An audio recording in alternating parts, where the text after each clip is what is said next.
The following podcast may contain adult language and an abundance of salt. So get ready, nerds, because we're talking Foundation, Episode 4, Barbarians at the Gate.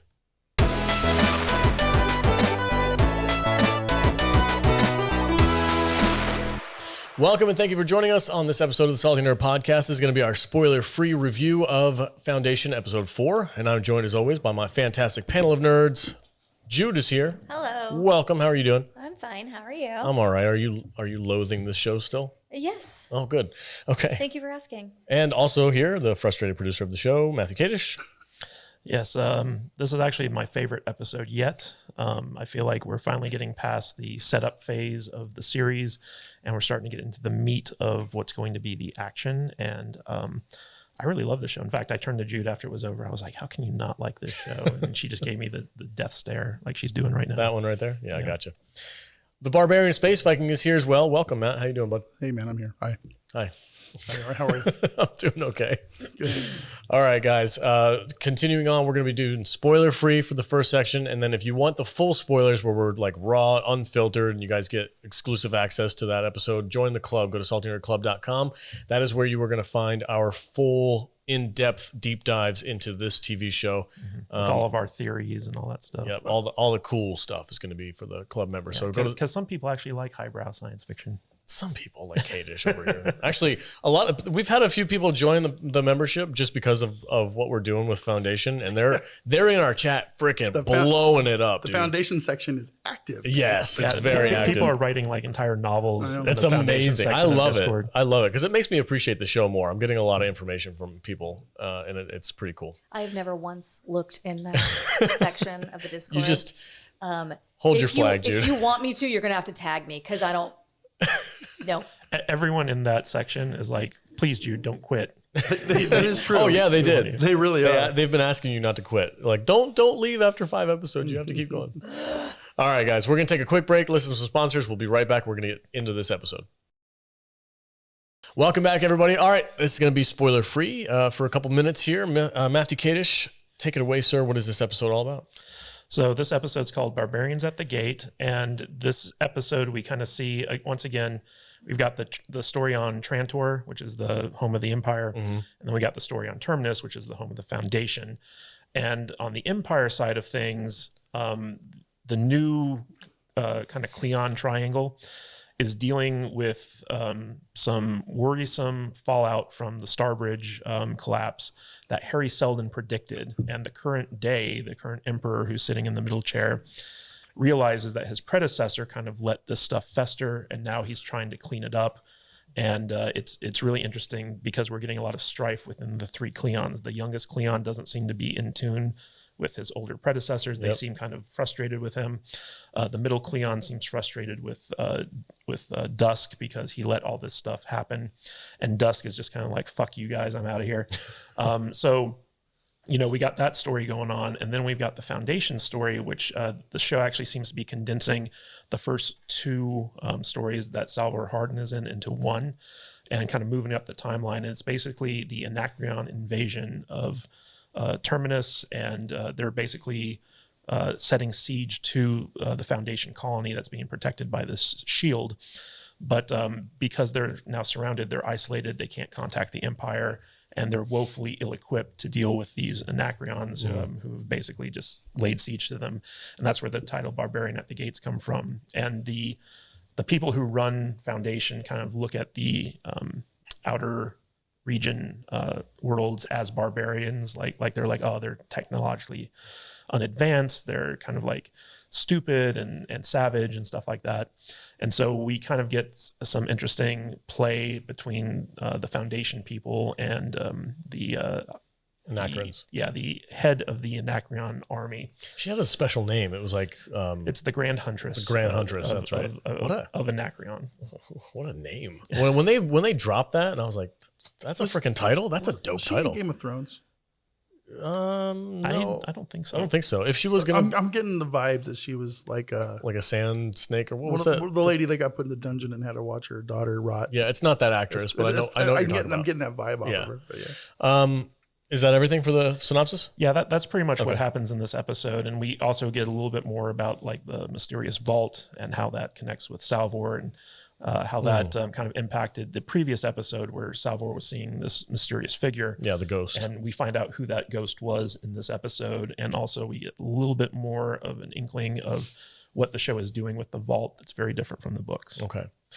For me, this show is weird because I enjoy watching it, but I have to watch it like 2 or 3 times in order to really get the gist. Yeah. There's something about it that's like, there's like the way they talk is very poetic and they're using all these weird words. And I'm like, I have to listen to their sentences a few times. I'm like, cause I'm that dumb.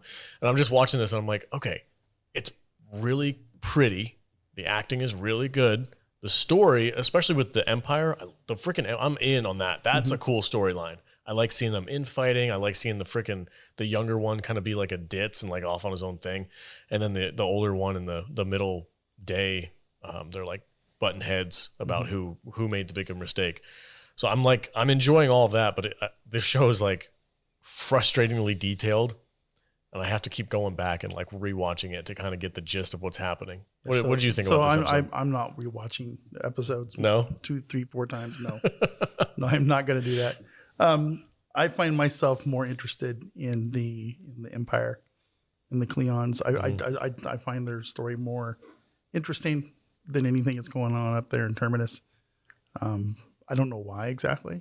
I just find it more compelling, more interesting to see their relationships kind of grow and it's cool get mangled, and it's just so it's cool to me to think that like the brother Day, who is like the one in charge, the last 2 episodes ago was the little kid who watched all this shit happen, and now he's dealing with the consequences of that. Like I really like that whole, this is the way they show time pass. Yeah, it's really cool. I've never really, I don't think I've ever seen another show that had this kind of a play on a character before. Where you watch the same character play the same dude, but not the same dude. I don't even know how. Pirates. So Jude, I know you actively hate this show. Yes. What did you think about this episode? I guess I hated it the least. Of what I have watched so far. I can appreciate what they're trying to do with like the story and the character development. I see what they're doing and I get it. I'm just still not into it. I agree with Vader that the Empire stuff is interesting and not terribly hard to follow. And God, I'm sorry. I just don't have much to say about it. No, that's fine. I have been able to separate myself between like book and show when it comes to the Empire stuff because it's so different. Yeah. And I just find all of the Terminus stuff really boring still. Okay. You're not. And I don't care. Okay.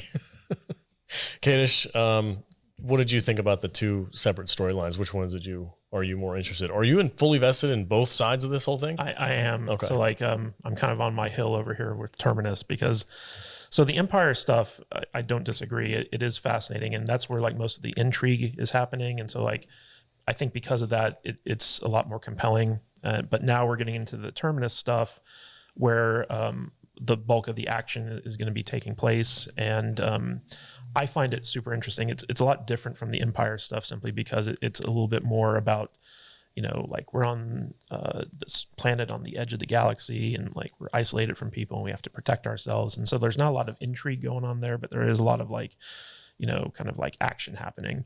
And I feel like this was the last episode of setup because the next episode is basically the midpoint of the season. And so like we're going to have, 10 episodes this season. And in the midpoint is usually when a big reversal happens if you're going through like traditional story structure. And we all know David Goyer is kind of like, big on that.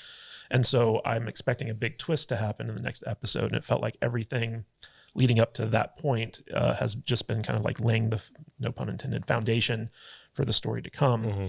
And with this stuff, like I'm really liking Salvor Hardin. I like that, her relationship, kind of antagonistic relationship with Louis Pyrene, who runs the Foundation colony. That's straight from the books.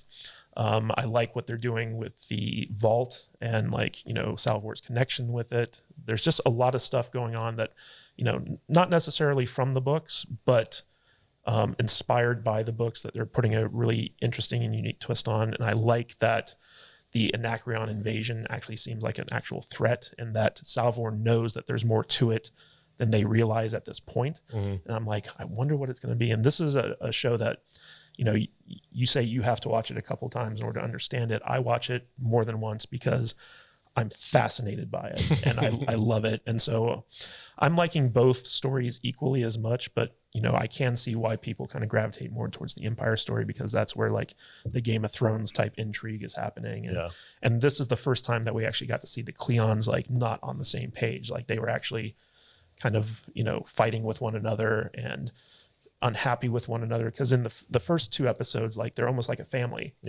But now they're a dysfunctional family, and that's creating a lot of interesting tension, and it makes you wonder, okay, what's going to happen next? So I'm really liking it. Okay.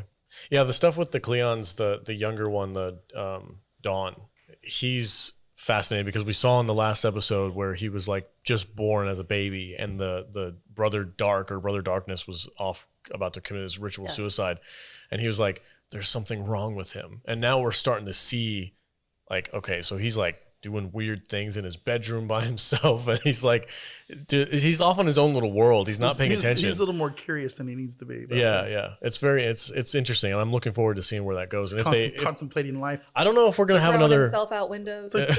Do I matter? Is there another big time jump coming up pretty soon? I mean, who knows? Okay.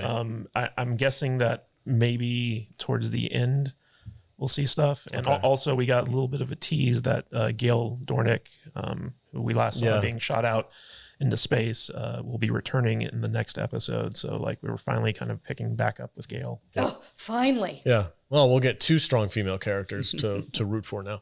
All right, guys. That's it for our spoiler free. We can't really talk about anything else without getting super deep into it. If you want to hear the rest of this conversation, go to saltynerdclub.com and join the club membership. That is where you're going to get the nitty gritty, the stuff that we can't say on YouTube, or the heavy spoiler stuff, the speculations, and also a ton of extra content. We have over 2 years of backlog, Patreon only material, and Discord access, and all kinds of really cool stuff. So jump in, join the club, and join us for the rest of this conversation. Stay salty.